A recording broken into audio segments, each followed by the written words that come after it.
Hey guys, this is Babbling Brook, and reality apparently just isn't a thing anymore. So, grab your tater clippers and strap on your goose flute. What the fuck does that mean? Who gives a shit, because words don't really mean anything when reality doesn't even exist. So recently I was pretty ill and was forced to be surrounded by some pretty crappy television programming. And what I learned from it is that the Me Too movement, the hashtag Me Too movement, has been taking the entire country by storm. Or so you would think the way that Hollywood's acting.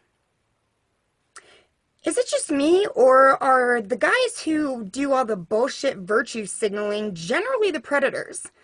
I honestly think that the reason that they, go out and say that, oh, all men, blah, blah, blah, and men this and blah, blah, blah, and speak out against men and how horrible men are, is because since they know they're capable of doing horrible, fucked up things to women and being horrible human beings, they naturally assume that if they're capable of it, everybody's capable of it. So, they think that, oh, if I'm this fucked up, everybody must be this fucked up. So, no, it's just you. You're a fucking horrible piece of shit. It's not everybody, it's you. So what really bothers me about celebrities getting political, and really pushing and forcing their ideologies on people is the fact that, first of all, they feel the need to go ahead and tell the rest of us how we should think or what we should think. They are so completely out of touch. And of course, I'm not talking about all celebrities, but the vast majority of them are so completely out of touch with what it means to even be a normal person. It's mind-boggling. It's absolutely insane. I mean, really, when you really think about it, these people pretend to be other people for a living. Yet, they feel qualified to tell us what we should think, and to tell us what our ethics and our values should be as people, when really a lot of them don't even remember what it's like to be a real person. So one celebrity that I hadn't really heard about, going out and speaking out and hashtag Me Too and being really getting into the whole ideological feminist, rhetoric that is so popular in Hollywood was Taylor Swift. I think it was actually her who had stated that she didn't identify as a feminist. And at that point, she had really earned my respect. I thought that was very brave of her to say at that time. Well, Taylor, you have just completely lost any respect that I had for you. And while I know that doesn't mean shit to you and you really don't care, if somebody like me, who really isn't even a fan of yours and doesn't follow your career at all, has, completely lost respect for you, I have a feeling I'm probably not the only one whose opinion has swiftly turned sour. You get it? Swiftly, Taylor Swift. Fucking knee slapper. Judge tosses ex-DJ's lawsuit against Taylor Swift after 5-day groping trial testimony. Swift is in the clear. The federal judge overseeing the superstar's Denver groping trial decided Friday that after 5 days of testimony, former radio DJ David Mueller failed to prove Swift ruined his career with false accusations he reached under her skirt and grabbed her buttock during a 2013 concert reception. Judge William J. Martinez tossed Mueller's case against Swift, saying there was no evidence the Grammy winner did anything wrong when she reported in good faith an assault she believed took place. Believed took place? She got this guy fucking fired. She destroyed his reputation and basically ruined his fucking life, and it's a lie. You know it's a lie. Look at the wording. She reported it in good faith? An assault that she believed took place? Whatever fucking happened to innocent until proven guilty? We actually used to use that not only as a legal phrase, but as a term for, a general guideline on how to judge another person's actions. Truth and honesty used to fucking matter. What the fuck is going on? Taylor Swift did not act improperly, the judge said, as the singer appeared to wipe tears from her eyes. I really hope those are tears of regret and remorse. I hope that you feel bad for selling your soul. I really do. I hope that somewhere in there, there's still some glimmer of a remnant of a decent person who feels bad for turning over to the dark side. I really respected the fact that Taylor came out and said that she didn't identify as a feminist. In fact, even if she hadn't said that, I respected the fact that she just kind of stayed away from the whole issue and just tried to live her life and do what she did best. But so much for that.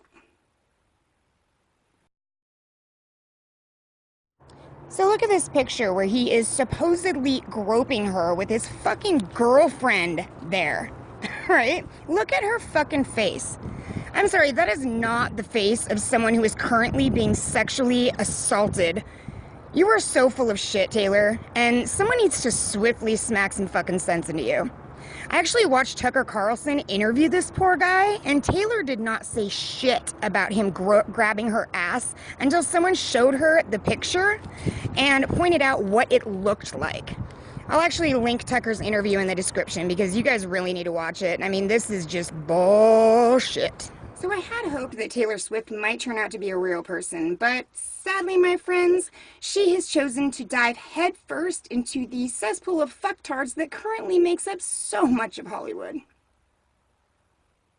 Now, in Taylor's defense, though I have to say I'm loath to jump to it at this point, many Hollywood ladies have seemed to have a bit of a stick up their ass about Taylor not identifying as a feminist, and as Miss Swift famously has tons of besties that are already swimming in that fucktard cesspool, the pressure to take the plunge has to be pretty great. And, now by ruining this poor guy's life and taking advantage of a really unfortunate camera angle, Taylor can join her besties down at the tattoo shop and they can all get #MeToo tattoos. Because we all know being a victim is like so hot right now. So, in short, in my mind, the only way that Taylor can swiftly redeem herself would be to publicly apologize, admit that she lied, and voluntarily pay punitive damages. In fact, by doing that, she could actually aid society in recovering from this massive break from reality that we've recently been experiencing.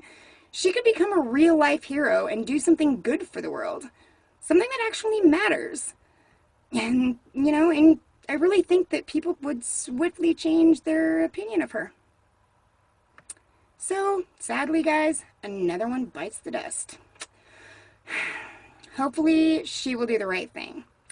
Make sure to watch the interview with this guy in the link in the description below, guys, because, seriously, this is bonkers bullshit.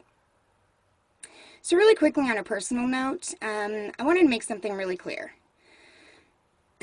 It's recently been brought to my attention that by speaking so harshly about my life in Arkansas and, so negatively about it, I could really be hurting people's feelings. The feelings of people that I truly love that I spent time with and, that had been a part of my life down there.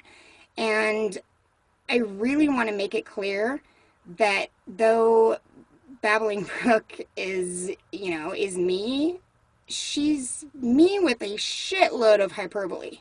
A shitload of hyperbole. It's not the whole story. Babbling Brook is still a character. She's still a character. She's a caricature of me. It's what she is. It's not full reality it's true, it's honest, but it's not the whole story. And so please, I feel horrible if I've hurt anybody's feelings. Because I have made some amazing, amazing friends who I love and who I spent amazing time with down there. And let me put it this way. My sister-in-law said something really great the other day. She said she doesn't have friends, she collects personalities. And that she has top shelf personalities and middle shelf personalities and bottom shelf personalities. But she loves them all. And just because my adventure in Arkansas didn't work out the way that I hoped, and I will never regret that time, I did learn, when I say I learned not to give a shit, I meant I learned to be my own person because I wasn't worried about other people being around. I wasn't worried about people who I'd known my whole life judging me, so I didn't have to worry about caring what other people think. It was very freeing. I don't regret it at all because I really do have a totally different perspective on the world now. Living in one place your whole life really does put you in a bubble. And I'm glad to say now that I'm not in a bubble anymore. I realize that you can't judge everywhere based on your little tiny corner of the world because things aren't the same everywhere. You know, I feel horrible if I hurt anybody's feelings. Please understand that, Babbling Brook is still a character, and I definitely go to the extreme and take off my filter and just vent very, very hard one way, but I mean, a lot. It's to get it out of me, so that I can go back to being real me without that bad energy hanging around. And if I hurt anybody, I am deeply, deeply sorry. Please keep in mind that, Babs is a character, so she's a total caricature, and she is just hyperbole out the fucking ass. So just take her with a grain of salt. Anyways, guys, this is Babs, and oh, by the way, I'd already started making this video when I got the big fuck you from YouTube. So I will be making a video about that soon. I do have to say that it was a little disturbing getting an email saying my channel was being demonetized, and reading the memo saying that YouTube is going to be helping its content creators by making sure that the bad actors and impersonators don't hijack YouTube.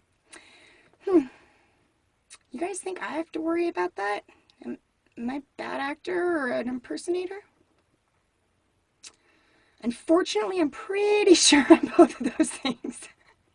So it's basically like they were describing me personally. It was pretty interesting, even though, I mean, I'm a tiny